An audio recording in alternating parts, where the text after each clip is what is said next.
Code, हमारे पास जो form है, फॉर्म का जो फील्ड है, उस फील्ड को मैंने न्यू डेटाबेस में यहां पे डाल रखा है कि एम्प्लॉय डिपार्टमेंट। एक काम करता हूं, इसको मैं रैप टेक्स्ट कर देता हूं ताकि आपको सही तरीके से दिखेगा। Employ department reviewer, date of last review, excellent. यहाँ आ गया आपको कि हॉनेस्टी में, प्रोबेबिलिटी में एंड वर्क क्वालिटी में क्या है कमेंट्स। इसको फिल कर लें एक के नीचे एक। तो कल जो मैंने आपको सिलेक्शन मेथड बताया था, उसी सिलेक्शन मेथड पे यहाँ पे हम परफॉर्मेंस देंगे यहाँ पे। तो चलिए इसकी सिलेक्शन मेथड की परफॉर्मेंस के बारे में हम आगे करते हैं। इसके लिए एक न्यू मॉड्यूल जनरेट करते हैं। सब्जेक्ट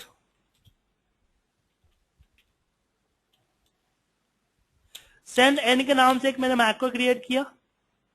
हमें न्यू डेटा में एम्प्लॉय से स्टार्ट करना है। तो कैसे स्टार्ट करेंगे, हमने लास्ट क्लास में बताया था कि range A65,000 dot and. Range के स्पेलिंग गड़बड़ है, इसे डॉट लगाते नहीं आया। डॉट एंड एक्सएलएस अप कि ऊपर में चले, डॉट ऑफसेट कि एक कॉलम छोड़ दे, 1,0 dot value is equal to, हमारा कौन सा है एम्प्लॉय, तो यहां पे न्यू डेटा में एम्प्लॉयर कौन सा है हमारा C7। तो रेंज C7 डॉट वैल्यू।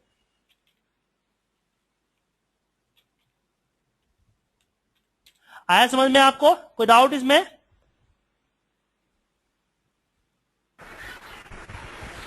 ये एंड एक्सेल क्या है वो एक्चुअली न्यू लग रहा है। बेसिकली क्या है ना कि मुझे डेटा टाइप करना है सबसे लास्ट में।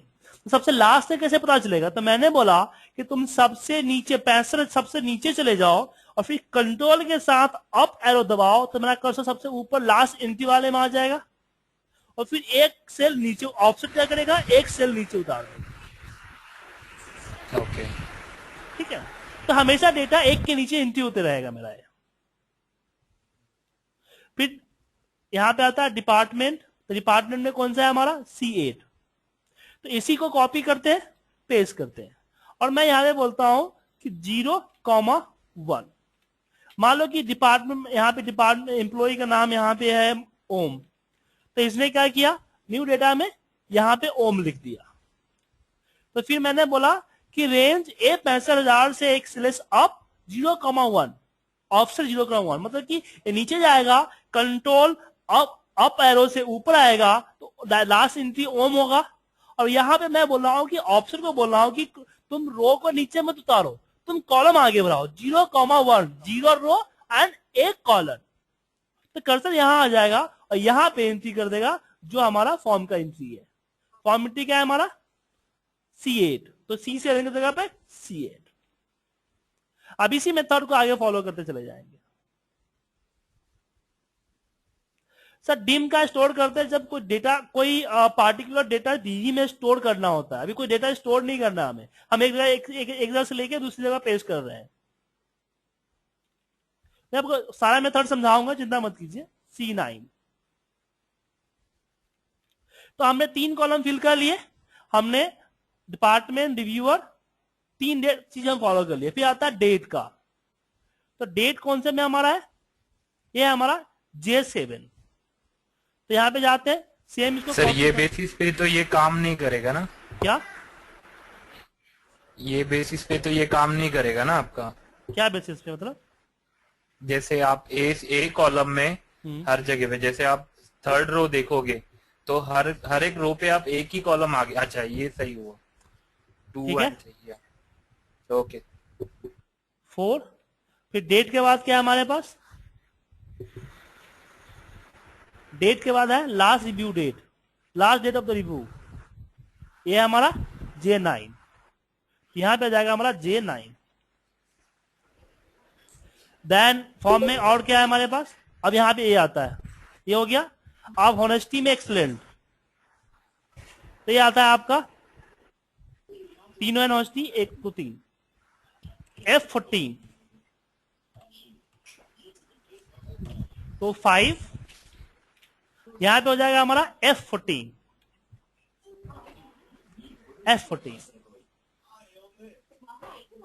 यहां देखिए तो 1 2 3 1 2 3 4 5 6 7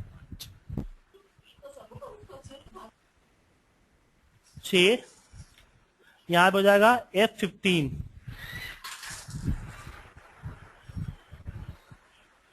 यहां पे 8 हो जाएगा हमारा 7 हो जाएगा F16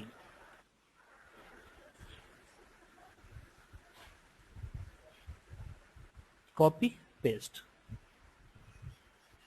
यहां पे 8 9 एंड 10 और यहां पे जे की जगह हो जाएगा आपका H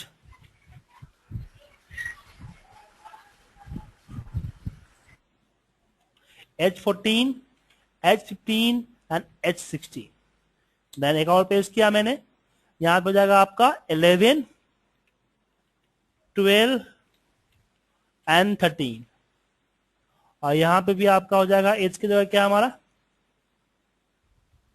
हमने गलती कर दी सर हमने गलती कर दी हमने यहां पे एक छोटी सी गलती की है सर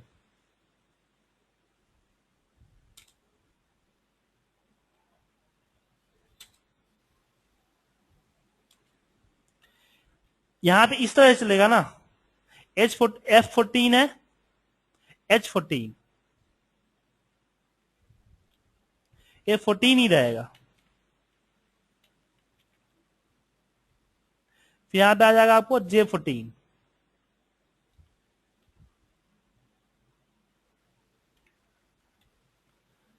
ये पूरा डिलीट कर देता हूं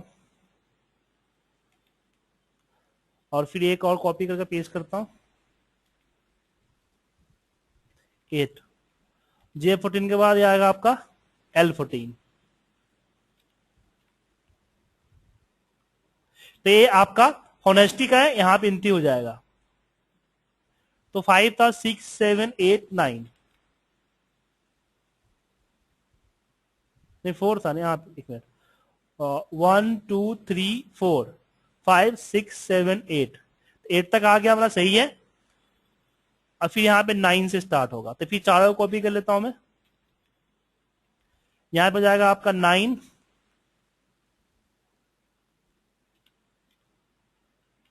10 11 एंड 12 और फिर इसमें हमारा जो इसके अंदर में जो दूसरा है प्रोडक्टिविटी के लिए 15 नंबर है जहां जहां 14 है वहां 15 करना बाकी सब सेम रहेगा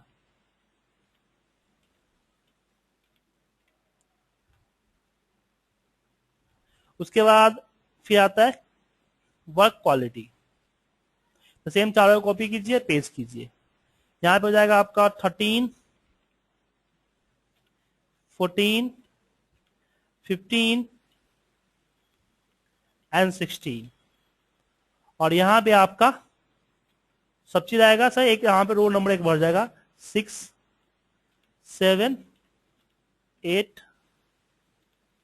9 It should be 6666 only, sir. क्या सर F16 H16 J16 ऐसे होगा ना हाँ सॉरी हाँ 16 पर हमने यहाँ पे गलती कर दी क्या सर बुढ़ापा आ गया मेरा लग रहा है ठीक है ना उसके बाद लास्ट में हमारा कौन सा कमेंट है कमेंट कहां पे C9 पे है कॉपी करें पेस्ट करें और यहां पे आपका हो जाएगा 17 और यहां पे हमारा हो जाएगा C19 ठीक है और एक बार डेटा ट्रांसफर करके देख लेते हैं हम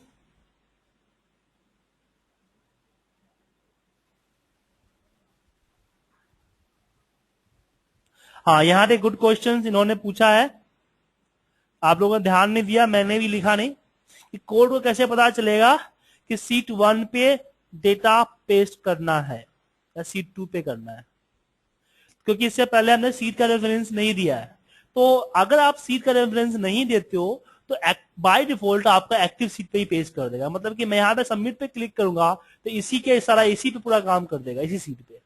तो मुझे सीट न्यू डेटा सीट पे लेके जाना है, तो यहाँ पे मैंने देखा न्यू डेटा सीट का कोड नंबर क्या है, सीट 3 है। तो यहाँ पे मैं सीट का सिलेक्शन मेथड जो मैंने आपको पढ़ाया था उस मेथड को फॉलो कर लेते हैं कि मैं यहाँ पे सीट 3 डाल दिया।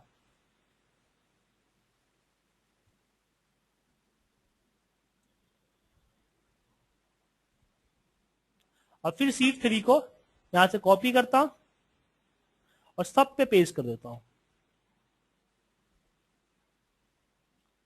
ठीक है। तो अगर आप इस तरह की गलती करोगे तो सेम सीट पे हो जाएगा, इसलिए आपको दूसरे सीट पे डालना है तो दूसरे सीट का रेफरेंस आपको देना जरूरी है।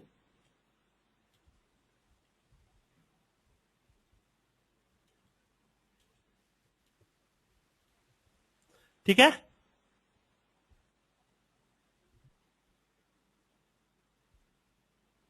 लेकिन यहां पे देने की जरूरत नहीं है क्योंकि सेम सीट पे है, क्योंकि जब फॉर्म पे क्लिक करेंगे तो सेम सीट रहेगा, तो आगे करने की जरूरत नहीं है। तो एक बार डेटा डाल देते हैं यहां पे हम सारा।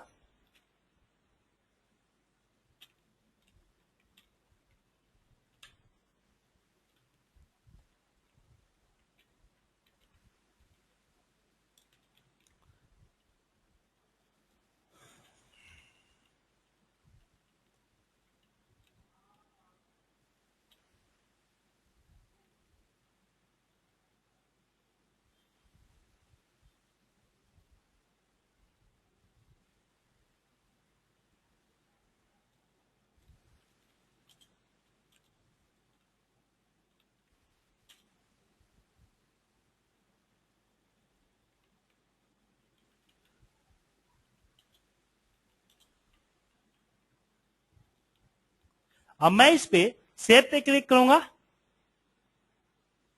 देखिए डेटा नहीं गया। डेटा क्यों नहीं गया? हाँ, हमने मैक्रो साइन नहीं किया, सॉरी, हमने इस पे माइक्रो साइन नहीं किया है। मैं यहां पे डबल क्लिक करूंगा, इस माइक्रो का नाम डालूंगा सेंड एंड। अब चल जाएगा हमारा। फिर डिजाइन मोड से एक्टिव हटाते, देख आ गया पूरा।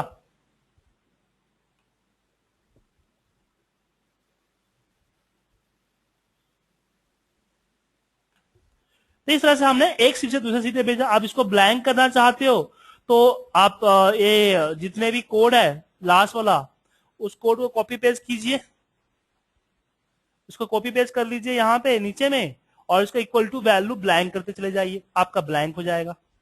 मैं कर देता हूं यहाँ पे, इसको कॉपी किया पेस्ट। अब इकट्ठे इसे एक काम करते हैं ना, तो कॉपी करके अगर बहुत ज्यादा कोड होता है तो हम लोग एक्सेल की हेल्प ले लेते हैं। इसे पेस्ट करते हैं, टेक्स्ट टू कॉलन, डेटा में टेक्स्ट टू कॉलन, नेक्स्ट हमने बोला कि इक्वल से तुम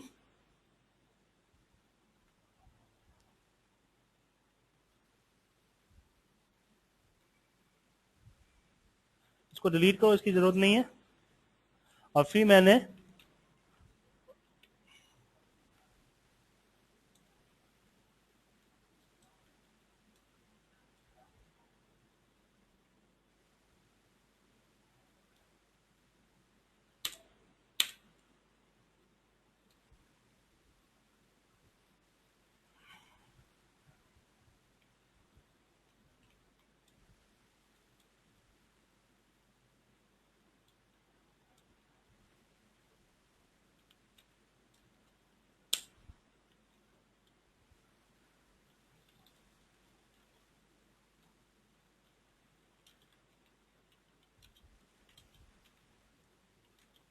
जब बड़ी बड़ी प्रोग्रामिंग लिखनी होती है तो हम एक्सेल की हेल्प लेते हैं, और फिर इसको कॉपी करते हैं और एक्सेल में पेस्ट कर देते हैं यहाँ पे नीचे, और जहां जहां जीरो है वहां पे ब्लैंक कर देते हैं।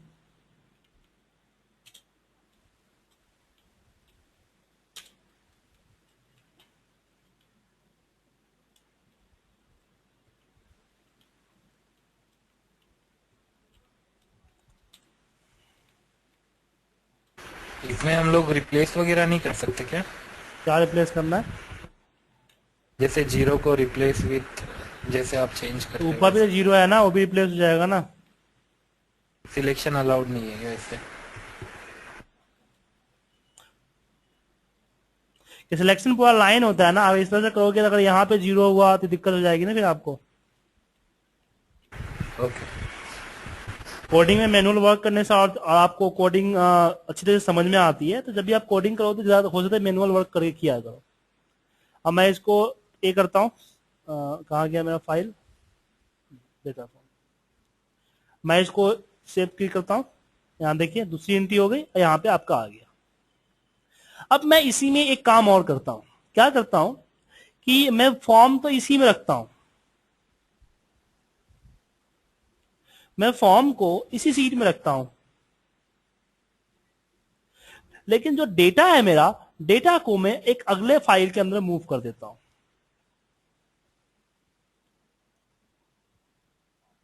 और इसको मैं डी ड्राइव में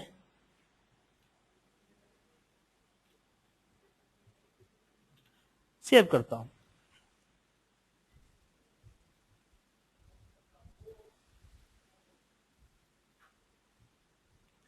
अब मैं चाहता हूं कि मेरा डेटा, जब मैं इस बटन पे क्लिक करूं तो मेरा डेटा, एक और बटन यहां पे करता हूं कि मेरा डेटा उस डी ड्राइव की फाइल में जाके सेव हो, क्योंकि सेम सीट पे तो हम सेव कर रहे हैं, लेकिन मैं चाहता हूं कि सेम सीट पे सेव ना हो, एक अलग फाइल में, जो मेरा एक फाइल पड़ा हुआ उसमें जाके सेव हो। तो उसके लिए क्या करेंगे, तो चलिए उसके लिए हम कुछ करते हैं यहां पे। इसलिए मैंने एक और बटन डिजाइन कर लिया। मैक्रो सेम ही रहेगा, जो मैक्रो आपने इसका यूज किया है सेम मैक्रो रहेगा। एक इंसर्ट और मॉड्यूल इंसर्ट करता हूं मैं, सब्जेक्ट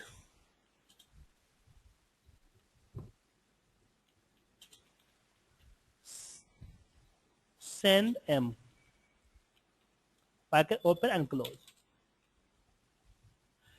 बस इसमें एक काम करना होता है छोटा सा, क्या काम करना पड़ेगा कि आपको सबसे पहले उस फाइल को ओपन करना पड़ेगा।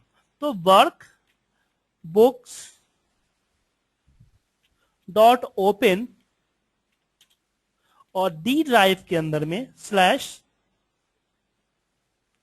Data P dot XLS x.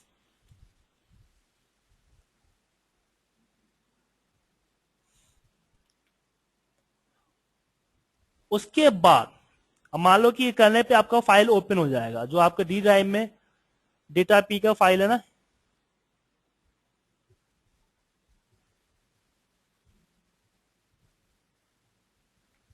Sorry data P नहीं, इसे माफ कीजिए, यहाँ पे डी ड्राइव में हमारे पास कौन सा है, डेटा एफ है। डेटा एफ ओपन हो गया आपका।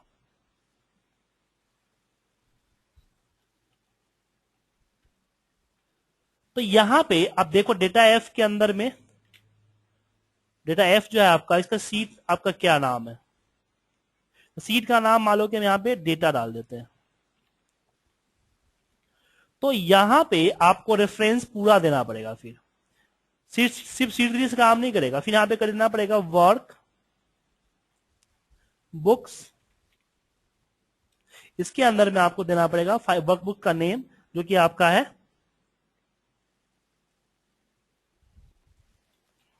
Data F dot XLS x. उसके बाद सीट का, शीट्स डेटा डॉट रेंज वेंज पूरा डालना है आपको। अब मैं सिर्फ एक कोड को जांचना चाहता हूं कि कोड काम करता है नहीं करता, नीचे कोड मैं रन नहीं करना चाहता हूं, सिर्फ एक कोड रन करना चाहता हूं। तो मैंने इसके नीचे एंड लगा दिया, इस मतलब कि सिर्फ एक कोड आपका रन होगा। डेटा ऐप को मैं क्लोज कर देता हूं, और फिर मैं इस पे मैक्रो साइन कर दिया, एज डिजाइन मोड से बाहर किया,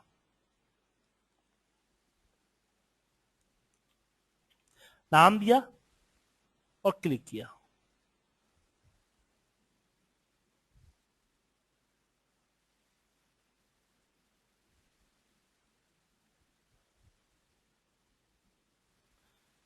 पूजा एंट्री नहीं हुआ है।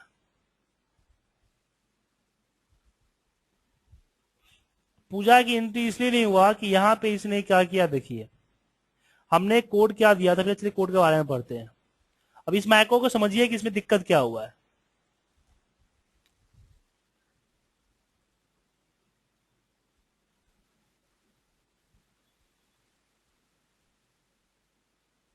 इस मैको में दिक्कत ये हुआ है कि वर्कबुक्स डॉट सीट्स, मैंने यहां पे बोला रेंज, तो जब फाइल ओपन होता है तो जो फाइल ओपन होता है वही फाइल आपका एक्टिवेट होता है।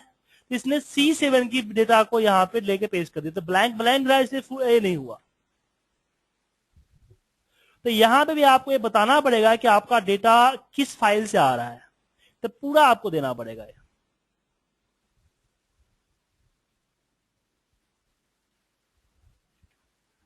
दोनों तरफ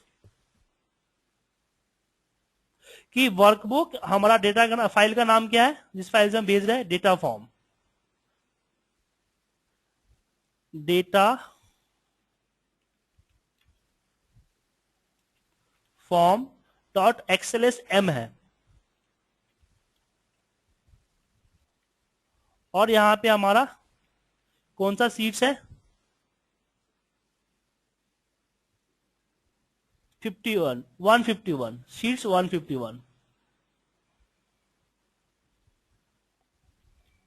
या नाम से भी लिख सकते हो, उसकी C7 को लेके जाना है। अब आपका ये काम करेगा। मैं एक बार डेटा एफ को क्लोज करता हूं और फिर वापस इस पे क्लिक करता हूं। यहां पे प्रॉब्लम आ गया, और यहां पे प्रॉब्लम क्या है देखते हैं। ये बोल रहा है object does not support the property of the method. इस कोड के अंदर आप देखो एरर आया, इस कोड के अंदर एरर आया, देखिए क्या एरर है, तो वर्कबुक डॉट डेटा फॉर्म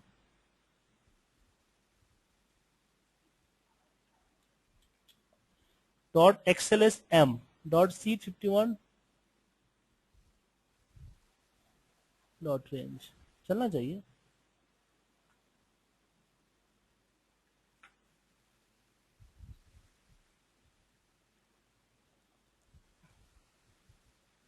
ऐसी प्रॉब्लम आ रही है तो एक काम और कर सकते हैं हम,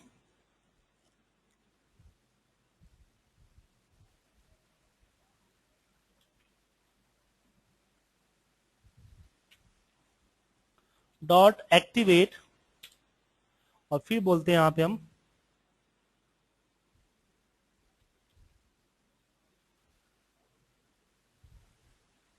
डॉट एक्टिवेट।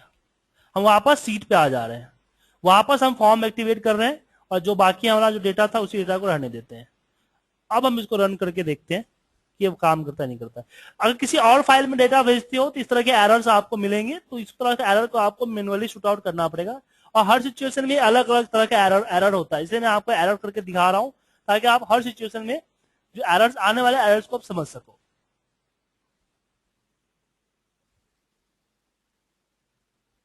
देखिए आ गया ना पूजा आप, ठीक है। तो हमने कोड में क्या तब्दीली की, हमने कोड में इस फाइल का पूरा ये डाला, फाइल नेम के साथ सीट नेम, मतलब कि अगर आपका एक्टिव सीट का फाइल है तो सिर्फ आप रेंज से काम चला सकते हो, अनदर सीट का है तो सीट का रेफरेंस देना पड़ेगा, अनदर फाइल का है तो पूरे फाइल का रेफरेंस देना पड़ेगा आपको। अब मैं इसको कॉपी करता हूं और सीट का आगे पेस्ट कर देता हूं, बाकी सब सबसे सेम रहेगा, डेटा ना दूसरे फाइल के अंदर में ट्रांसफर हो जाएगा। हमें एक वर्कबुक आपने एक्टिवेट करी और डेटा हम लोग दूसरी वर्कबुक में से ले रहे हैं, वो जो ऑलरेडी एक्टिवेट है। हाँ, फॉर्म आपका कहीं और है, डेटा आपका कहीं और जाएगा।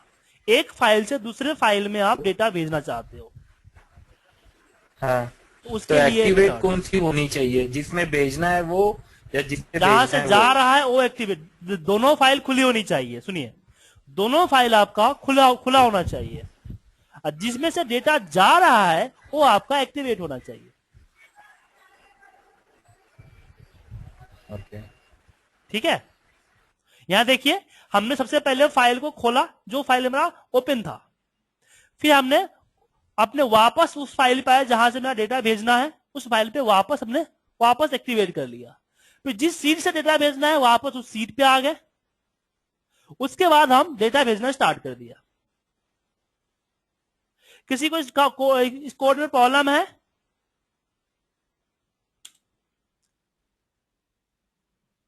नीतू जी समझ में आया आपको ये?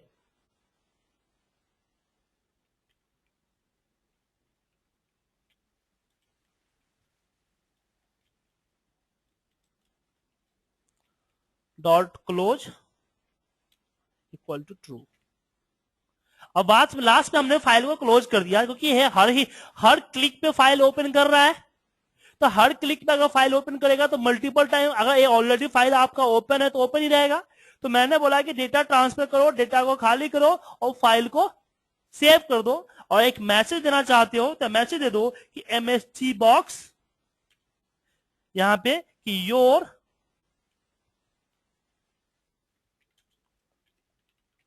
File, your file have a update. ठीक है, अब एक पूरा कोड रन करके देखता हूं मैं।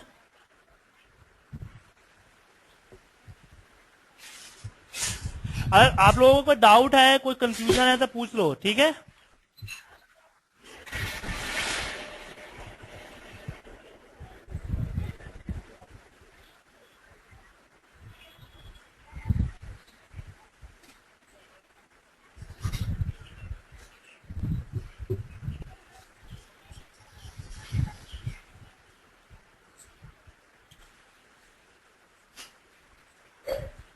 मैं इस पे क्लिक करता हूं।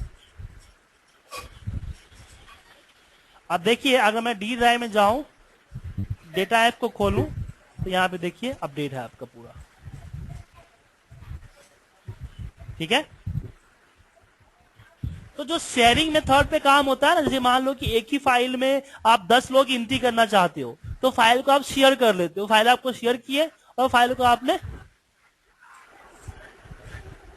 काम करने लगे। तो उसमें प्रॉब्लम क्या होता है, ओवरराइट होने का डर होता है कि जो जिस काम पे आप कर रहे हो वही सीट पे उसने ओवरराइट कर दिया, फाइल क्रैश होने का डर होता है कि फाइल क्रैश हो जाएगा, डेटा लॉस होने का डर होता है। लेकिन इस मेथड में सही होता है। लेकिन इस मेथड में एक प्रॉब्लम यहाँ पे फेस होनी पड़ेगी कि यहाँ क्या कर रहा है कि एंट्री करते समय कुछ सेकंड्स के लिए फाइल ओपन कर रहा है। आप देख रहे हो कुछ सेकंड्स के लिए फाइल ओपन कर रहा है, 1 मिली सेकंड के लिए। अगर मान लीजिए कि आप, चलो अगर 5-7 लोग हैं तो कोई दिक्कत नहीं है, लेकिन अगर 5-700 या 5-7 हजार या 5-7 लाख लोग हो गए तो क्या होगा कि उस सेकेंड्स में हो सकता है कि उतना ही टाइम में 2-3 जगह से फाइल ओपन करने का प्रोसेस आ जाएगा। तो फाइल एक जगह ओपन होगी, बाकी 3 जगह पर रीड ओनली हो जाएगी। ठीक है,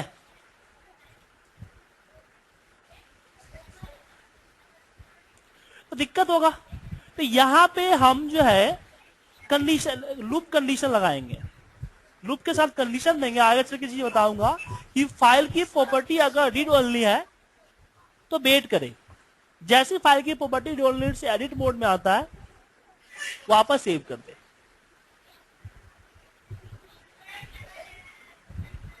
ठीक है, तो इस मेथड के जरिए मैंने बहुत बड़ी प्रोजेक्ट किया था, तो बहुत अच्छी मेथड है और इसमें कोई बड़ी चीज नहीं थी, सिंपल चीज थी। फिर जस्ट डेटा को ट्रांसफर करना एक लोकेशन से दूसरे लोकेशन पे। ठीक है सर। सर ये पहले तो मैं फाइल शेयरिंग में मेरा हो नहीं पाता, वो कंसेप्ट समझ में नहीं आ रहा। फाइल शेयरिंग का मतलब क्या होता है वाला। कि मान लो ना कि आपका जो डेटा पी है इसी पे आप 10 लोगों की एंट्री करवाना चाहते हो, तो आप हाँ। क्या, हम लोग क्या करते हैं, जनरली रिव्यू में जाते हैं और शेयर वर्कबुक कर देते हैं। इससे क्या होता है, अब शेयर हो गया। अब इसको जितना ही बंदा खोलेगा उसको फाइल रीड ओनली में नहीं खुलेगा, एडिट मोड में खुलेगा। हाँ। हर बंदा इस फाइल पे काम करके फाइल को सेव कर सकता है, हर की एंट्री सेव होगी।